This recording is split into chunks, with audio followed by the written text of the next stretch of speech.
Headline, dumalo ang Provincial Governor Dato Kagi Alimitimbang sa tadya ni former Mayor Dr. Sulaiman Sandigan. Umaga pa lang nagtipon-tipon ang mga pamilya ng mga kaanak ng pumanaw na si Municipal Mayor Dr. Sulaiman Sandigan sa bayan ng Dato Salibo upang igunitain ang kanduli tadya na ginanap mismo sa Ping Mosque sa bayan ng Dato Saudi Ampatuan.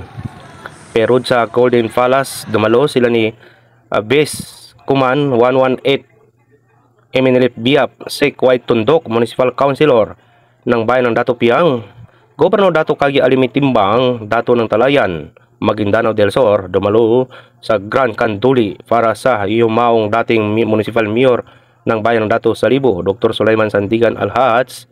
Mainit naman sinalubong ng bagong inalal na si Dato Komini Sandigan, Municipal Mayor ng Dato Salibo, Maguindanao del Sur. Ipinamalas at pagkakaisa at pakikiramay ng Gobernador Dato Kagi Alimitimbang sa pamilya ng Sandigan matapos siyang dumalo sa isang makasaysayan Grand Kanduli para sa yumaong dating alkalde sa bayan ng Dato Salibo na si Dr. Sulaiman Sandigan, PhD Alhats.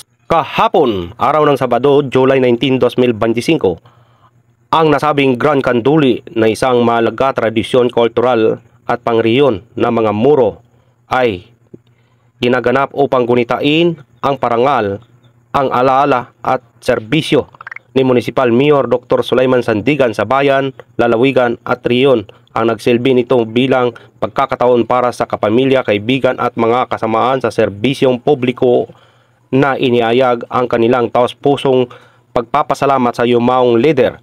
Mainit na sinalubong si Gobernador Mitimbang ng bagong alal, si Dato Komini Sandigan bilang Municipal Mayor ng bayan ng Dato Salibo, ang anak ng yumaong Municipal Mayor, kasamaan rin sa pagtitipon at iba pang lokal, opisyal, leader, religyoso at mga mamamayan sa bayan ng Dato Salibo, kasamaan sa pagtitipon-tipon upang ipagdadasal ang kaluluwa ng dating Municipal Mayor sa bayan ng Dato Salibo.